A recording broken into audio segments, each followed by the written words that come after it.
We can't heal our planet if we don't change radically the way we live first. If we had to ask Barclay and Crousse to design something for this ecological trauma, what would that look like? That's a difficult question. Hailing from Lima, Peru, Barclay and Crousse has crafted a body of work that focuses on the relationship between place and human well-being. Going beyond traditional norms to explore the bonds between climate and nature, culture and geography. Winners of the coveted Oscar Niemeyer Prize and the Mies Crown Hall Americas Prize. Meet Sandra Barclay and Jean-Pierre Crousse of Barclay and Crousse.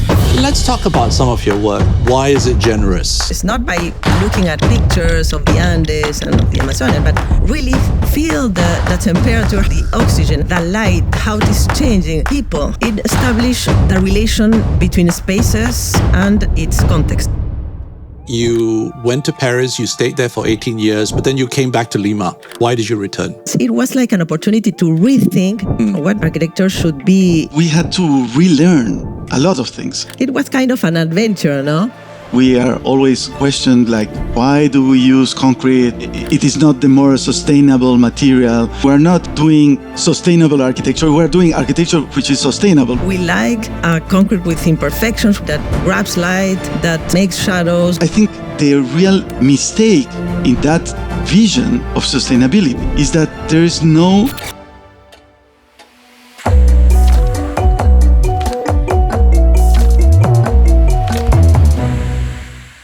Welcome to Ecogradia, where we meet experts and practitioners at the front lines of sustainable architecture and urbanism. My name is Nirmal. I'm a sustainable design strategist, author, and educator based in Singapore. Sustainable design is clear-headed, rational decision-making. Architecture, on the other hand, can be visceral, subjective, offering meaning or tapping into memory. Between the two, we sometimes lose our way. Does being sustainable, for instance, imply that we should reject, say, carbon-intensive concrete in favor of tradition-based timber construction? My guests today, both award-winning architects from Peru, say no. They argue that there are no sustainable materials, only sustainable conditions for each material. I'm not entirely clear what this means. How does one decide what is sustainable, where? Join me to find out in a moment. A quick reminder before we start, you can get more out of this episode on our website at ecogradia.com, where you'll find curated images and notes that back up what's being discussed today. And please, if you like what you hear, click the subscribe button on this screen to know first when a new video is out. Your support matters a lot and helps this channel grow better and stronger. And now, Sandra Barclay and Jean-Pierre Crousse. So welcome to Ecogradia, Sandra, Jean-Pierre. It's a great pleasure to have you on the podcast. Thank you, Nirmal. Thank you, Nirmal. I'm going to start with a question that I don't often ask. If you had to design a building, one that would make us understand the trauma that we're inflicting on the planet, what would that look like? What would it contain? That's a difficult question. Yeah. I don't know if we should build something, you know? Mm-hmm. Right. Or create the conditions, only create the conditions to be aware. That is not necessarily a building. We need to heal our planet, but we can't heal our planet if we don't heal ourselves first. No, if we don't change radically the way we live, because I really don't believe in in an only technological solution, at least. But a change on the way we live, on the notion of comfort, or that if we change that, maybe we can understand that growth is not the only way to sustain the society, sustain the economy, etc. So how to create a space for healing? Sandra? I will say that I like the words awareness and consciousness, and that for that it's important to connect your reality with other realities. And for me, maybe instead of a place, I will imagine a parkour of this transversal section of Peru, as Humboldt did, for example, no, where you can start from the Pacific Ocean and go through the Andes and arrive through the Amazonian basin towards Brazil. So you can be in contact with all different realities, climates, biodiversities, or biomes. Like people live very differently. There are different agricultural types of food, and so this awareness that we are part of a bigger system. If you don't have this experience, it's not by looking at pictures of the Andes and of the Amazonian, but really feel the temperature, how it is changing the oxygen, how it is changing the light, how it is changing people, how people is very different in those different places. We are part of a complex system, complex country because of this, also because of this very harsh topography that the Andes is really dividing, but offering many things, but dividing the coast from the Amazonian basin. Also, I imagine that offering this experience of traverse all this section will be magnificent to help to this awareness. What you're talking about is a different kind of a procession. Maybe not at the building scale, at the territory scale, but it is an ecological procession, if you will, that exposes you to the wonders of nature. And I can add to what Sandra said and what you said, Nirmal, that this procession is only understandable in section. Because the Andes, they Humboldt draw this famous section of the Andes in order to.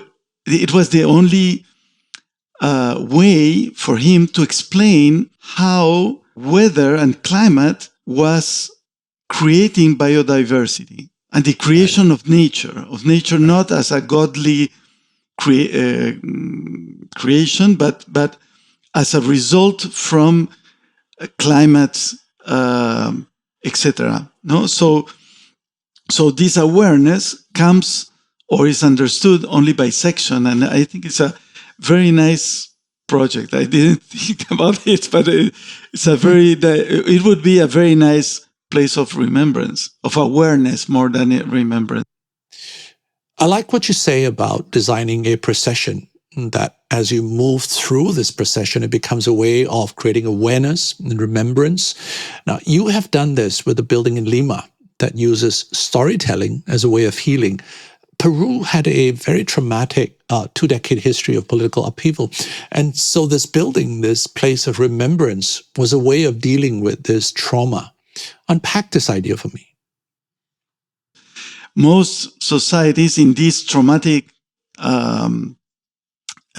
periods of history, they try to heal by forgetting, and I think it's much deeper and much more difficult, but much more sustainable to heal remembering. Okay, so we started with the memory of the place, because it's in the border of the cliff that separates Lima, the Lima Plateau, from the sea, from the Pacific Ocean. It's like a 90-meter high cliff, composed by cliffs and ravines.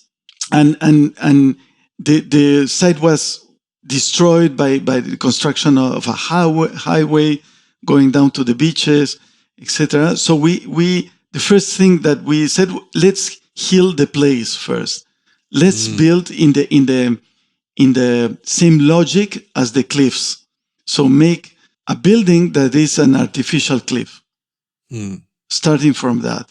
So by doing that, we started to relate the building with a territorial system of cliffs and ravines that is long like 15 kilometers. We proposed something that wasn't in the brief, to create an open space, a platform for people to gather. We integrated a processional way of going through this building, which is one of the ways of healing. The procession is a way of healing, of communicating. If it's a religious procession, it's communicating with God, etc. This is a civic procession. And people working in this building should be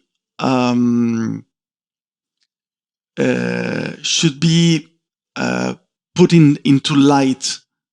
Now, normally in a building, the construction workers are completely invisible, and we didn't want, in this case, these people to be invisible. We wanted to bring them to light because they worked with their own hands, literally. Because we're still in a country where, in certain conditions, employing more people, more workers, is cheaper than putting a crane. The forms of the concrete are handmade, are glued together. There's nothing industrial there.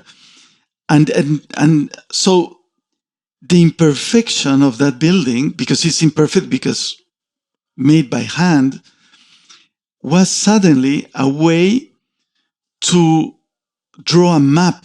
The building draws a map of what was the construction process, with all its defects, with all its little errors, and it summarized another memory, the memory of building it. Making it, yeah. We united the memory of the facts, violence that are exhibited inside, with the memory of territory and place, and the memory of construction. No? And that was our contribution to Remembrance. I think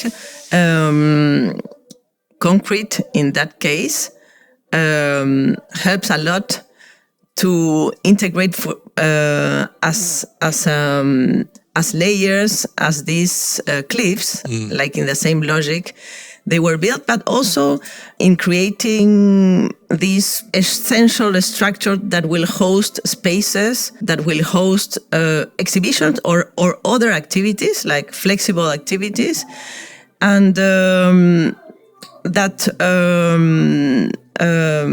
allows us to bring natural light, really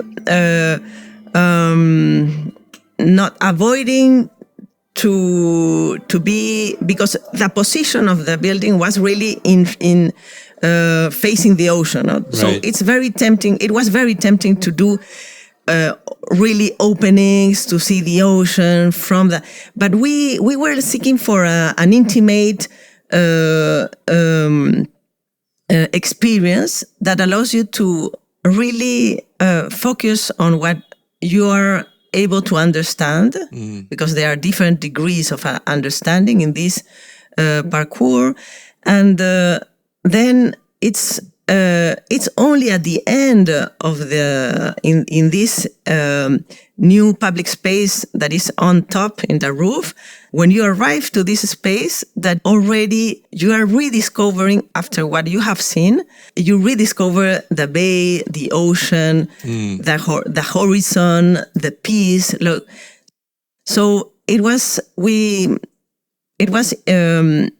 very important also to stay very essential in terms of space, light, finishings. So there's nothing added and little budget, but it also helps us to keep essential things like nothing added, and then focus on this experience. Let's talk about some of your work. So you talk about generosity. generosity of space. One of the projects that I think perhaps really well illustrates this is the UDEP lecture building, which is a university building consisting of teaching spaces and social spaces. Can you maybe start by telling us a little bit about what this building is and why is it generous? It's a building that is a part of this university in Piura, in the north of Peru, very near the equator. And they needed like more classrooms, offices for teachers, a program that they were going to receive many new students coming from lower income neighborhoods. We proposed to do spaces that were destined for informal learning. We called them like that, where people can meet, where you can meet with professors, but like not in classrooms, not in those spaces where you are in competition or you are in a hierarchical position with a professor. So those spaces, intermediate spaces, were for us as important as the program they gave us. So more or less, I don't know if we doubled, I think it's 40% of the surface that went into these intermediate spaces for people to meet, and also to create like ideal conditions to be in this hot climate. Because here in the north of Peru, we are it's near equator, so the temperature is it's higher. We are in the middle of a dry forest. So we use breeze, so it's kind of permeable. We receive breeze in these spaces, but principally we give shadow in these spaces. So they are covered, they are really like 5 degrees under the spaces outside the building. So yeah, it creates really good conditions to be a microclimate, to be in there. Yes.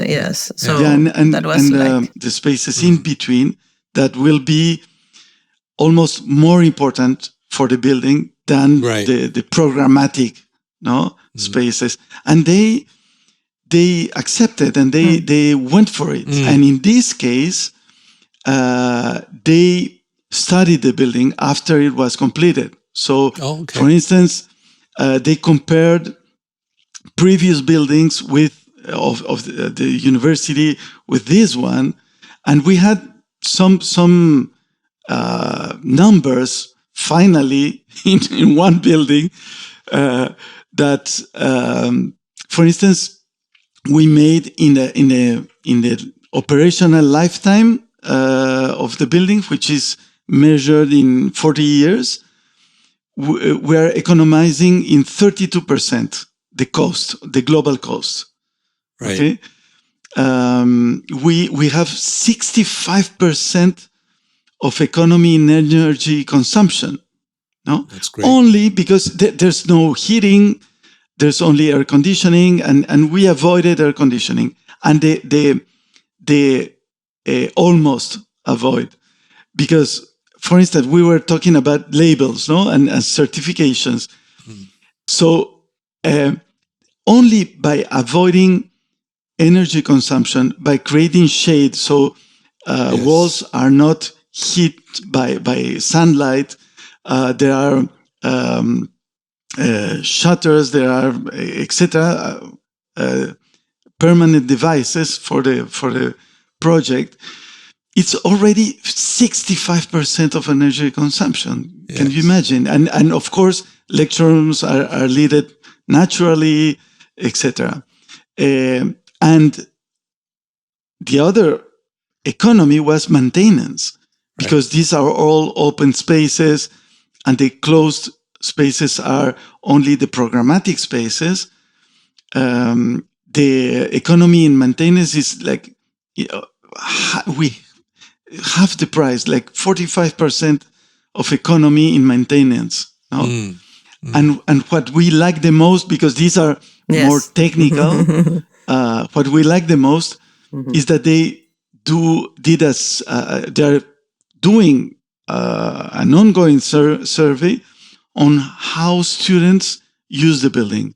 Right. And they realized that 40% of the students being in this place, in the compound, have don't have classes in it. Right. So just use it for social reasons or just exactly. Yeah. And it's like the new center. A sense of it's a new center, and that creates a sense of belonging. Mm-hmm. So there are a lot of consequences that are not really measurable in terms of classical sustainability, I can't think of another project where the plan and the section are so dramatically important in what they try to do. Yeah. But so different as well. So on the plan, there is a very clear organization of space, a structure. But in the section, there is that whole story you talk about, internal shading, about the scale of the volume of the spaces, about, high spaces and low spaces and the relationship to the human body. You often celebrate in your work a sectional perspective, a way of looking at the building through the section. I mean, could you talk a little bit about the importance of the section, particularly from the idea of relational architecture that's trying to have a conversation, not just internally with the occupants, but with the world around it? Yeah. Sections definitely allows us to connect the spaces we are creating with the territory or the topography or the context, or the climate. It establishes the relation in between spaces, but also between spaces and its context. So it's a way, for us, it's very important. It's a way to also to think about the permeability of boundaries. I think connection, the word connection is really related with our work. We're meant to connect people, connect spaces, connect context with the spaces, connect community with the building or with activities. So the section allows you to do that, to visualize or envision these connections and this relationship, with also with the sky, with the light, with the void, with so many natural things that you can integrate in a section. And it's very difficult to visualize them in a plan, because the plan is talking more about organization, functional fluxus, like very, very, very different. Those are very different tools. Your plan also expresses the thermal structure of the space, where the air conditioning goes, where the natural ventilation is, where the flows of not just people, but of air and light potentially can happen. I think this idea of the plan as a way of visualizing programmatic divisions is one thing, but then to attach to that a kind of a thermal condition to say that these are the boundaries between these different conditions becomes a very important way of conserving energy, right? It's the plan is as important as the section, but we started by the section, okay? Because there are some precise things we were looking for.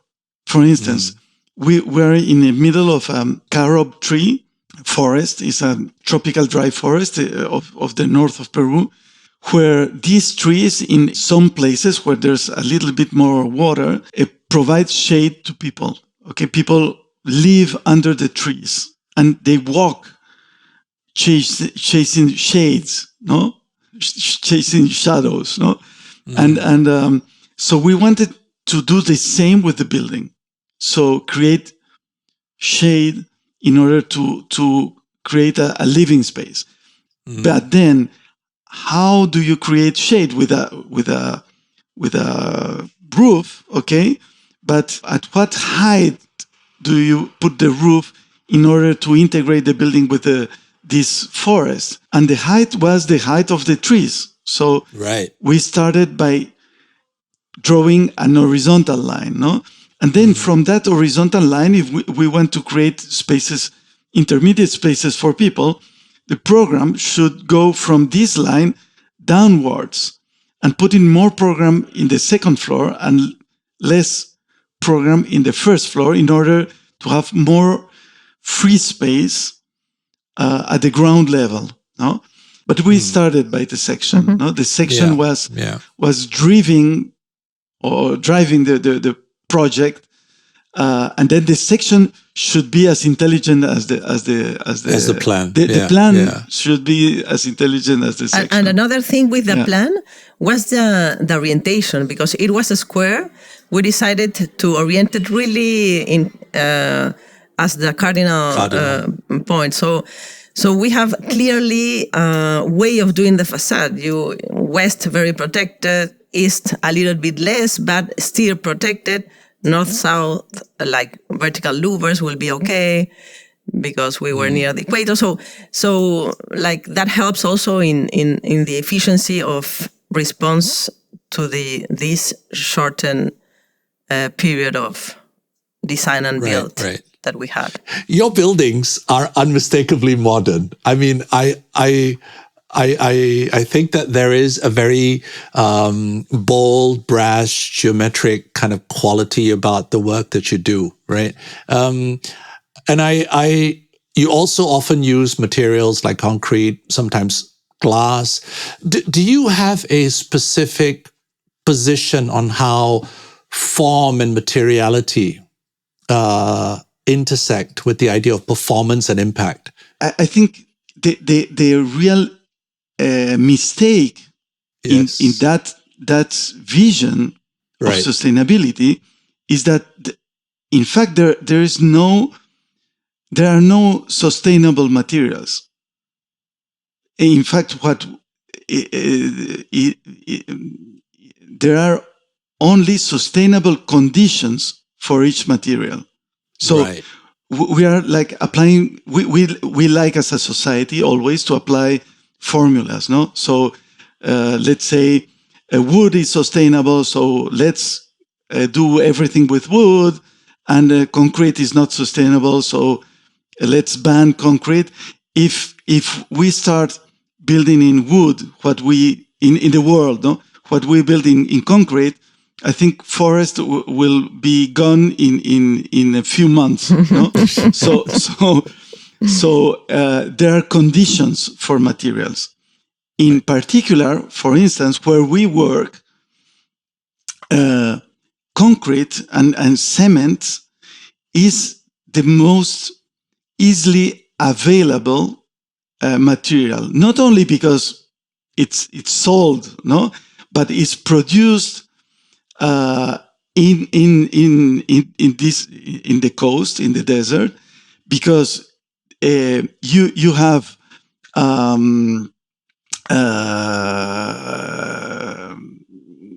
cement is made from shells and silica sand from the desert, no? The sand to mix with concrete, it's local. Rocks are taken from the Andes foothills, so everything is there, okay? And the energy needed to make cement comes from hydroelectrical plants. On the other hand, wood, for instance, in Peru, the wood, you have to bring it from the Amazon basin. And in the Amazon, there's almost no certified wood companies. And it's all taken by illegal logging.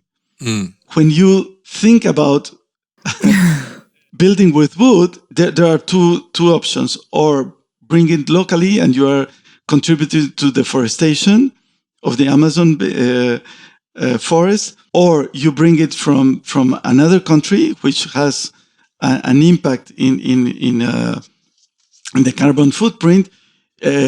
You bring floors from Germany or wood from Chile or whatever, and you put it here. There's no craft that knows how to build in wood. So everything should be put into balance. So we are we're not an industrialized country, so steel is very expensive,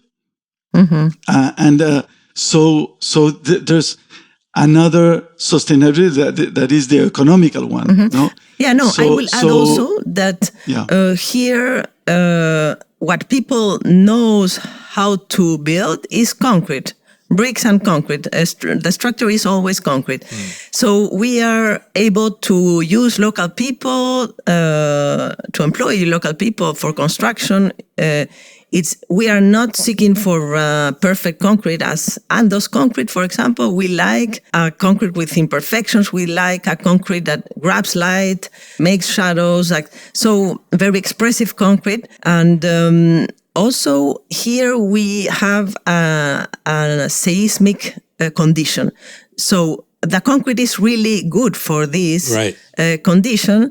And for us, it allows us to maybe try to define with the structure everything, like space.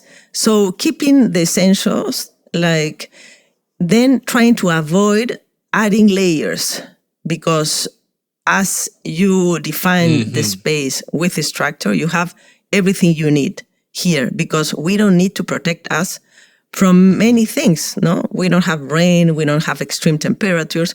So you can be just with this structure and light. No, you have defined your space. You need some natural light, and that's it. That's it. You don't need more. So concrete helps for that. No, we're not seeking for one material because it's better the material. We are using what is best in one place, in one condition.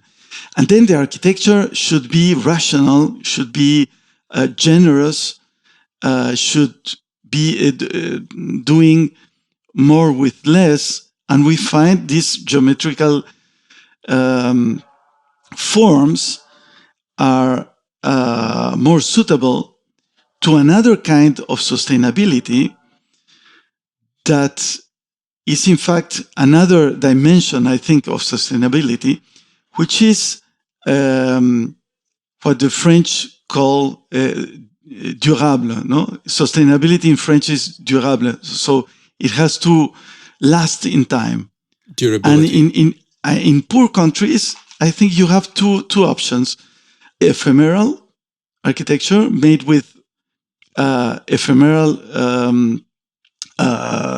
materials, like the ones that have been studied by Rahul Mehrotra, no, in India, etc., or durable. Right. But you need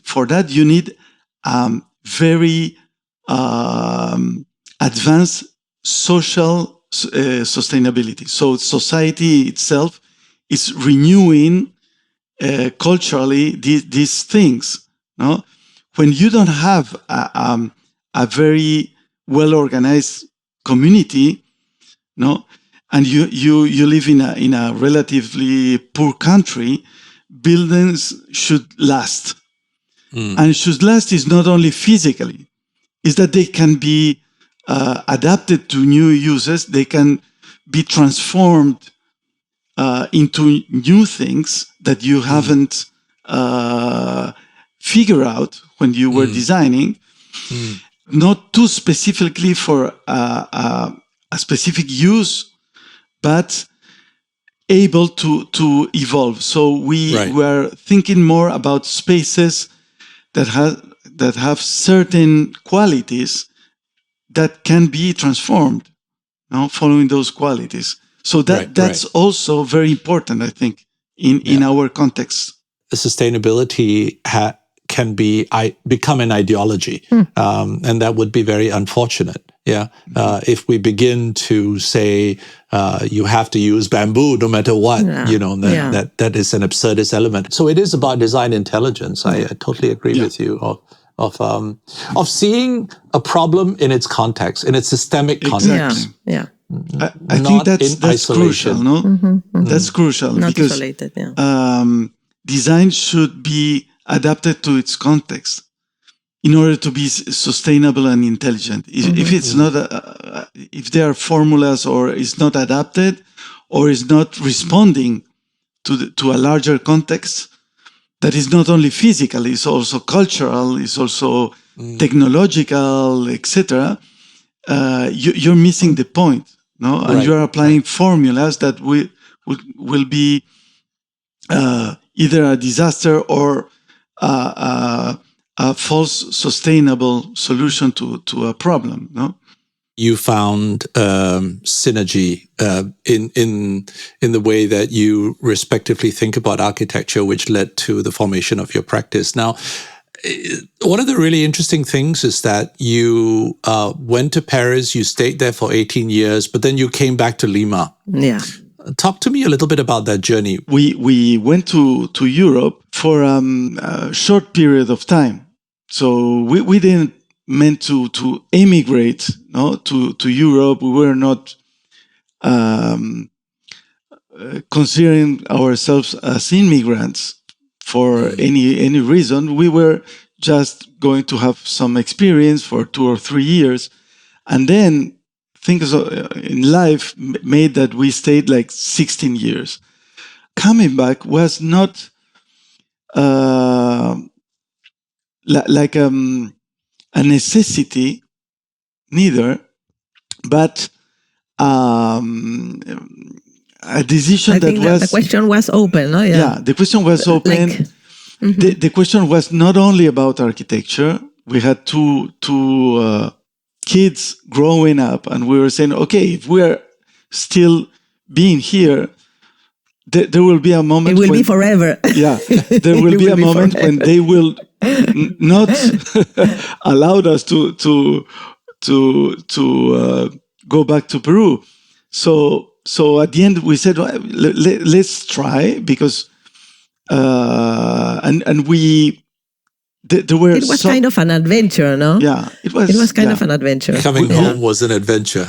Yeah, we didn't have any certainty. Yeah, and we didn't plan it. Like, how are we? What are we going to do in Peru? Are we going to have any work? That was not really the plan. Right. And let's see how it goes. And it was really not the good time to be in Peru, because we were like in elections, and there were two candidates. One that was the Peruvian Hugo Chavez, and the other was far right, the daughter, Fujimori's daughter. So it was Alan Garcia, which brought us to bankruptcy. So it was, if it was rational, we would never done it. But there is a we had this opportunity like in 97 to do a first project in Peru, a prototype of a house for a little bay. And for us, it was like an opportunity to rethink how should it be to inhabit the desert. What does architecture should be in our country, in the coast, no?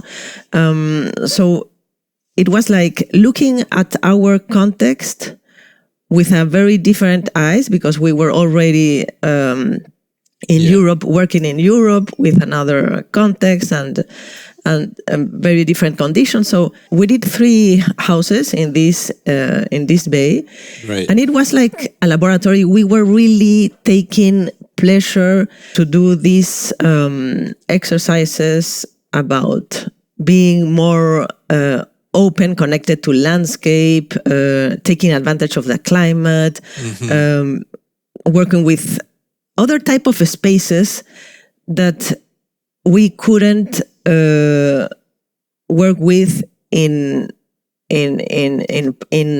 Paris, no, where we were working. So it was really an incredible experience. It was very interesting to rebuild an office here. because we had to relearn a lot of things. So or maybe also to forget some things that we learned in order to apply it here. No, our office is like small size office, even for Peruvian standards. We are maximum 10 people. We like very much to consider our office as laboratory where we are doing an ongoing research. We must say that as we are a little team and we like that size because it allows us to be present also in other projects, so that there is a limited quantity of projects that we are managing, and Jean-Pierre and me are present in every one of them. We like to be present in all the processes. So this size allows us to do that. Yeah. And also, Sandra, because it's not a specialized office. We're not like social housing architects. We're not doing sustainable architecture. We're doing architecture which is sustainable, but we don't have a niche. I'd like to end with one last question. What is it that gives you hope in what you do? Now, the envision of architecture is really more deep, and we are conscious of so many things that we can do with architecture, because you improve quality of life. No? So I think this gives us hope, because we now live and work with an awareness of the issues and the problems that we have to face. No, I think it has never been more interesting to be an architect than now, because we have to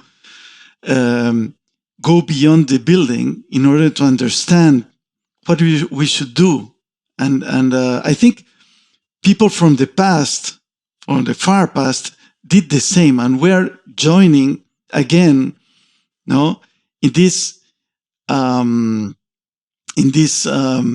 transdisciplinary thing that is becoming architecture. We should be open and listening to things that go beyond traditional architecture, and that's, I think it's an amazing and very exciting thing to do. And I would say all architects believe in that we can improve things. No, maybe not other professions. No, I think maybe a lawyer doesn't feel the same, but we should. I hope there aren't any lawyers listening. I don't know. We should ask them. Thank you so much. I can't thank you enough for your words of wisdom and sharing your optimism. I really enjoyed talking to you both. Thank you again. So it was so nice to talk with you, Nirmal. Yes. Likewise, Sandra and Jean-Pierre. It was lovely. Thank you, Nirmal. Thank you very much for your time. I'd also like to thank you all for tuning in. There is much more about this episode waiting to be unpacked at ecogradia.com, where you can also find all past episodes, their images and notes on dedicated pages from season 1 up to now. If you enjoyed today's conversation, please click the subscribe button on this page to know first when a new video is out on our channel. It means the world to us and helps us reach out to more experts and practitioners with ideas and solutions on how to make this world, buildings and cities, more sustainable, one blueprint at a time. Until we meet next, this is Nirmal Kishnani signing off in Singapore.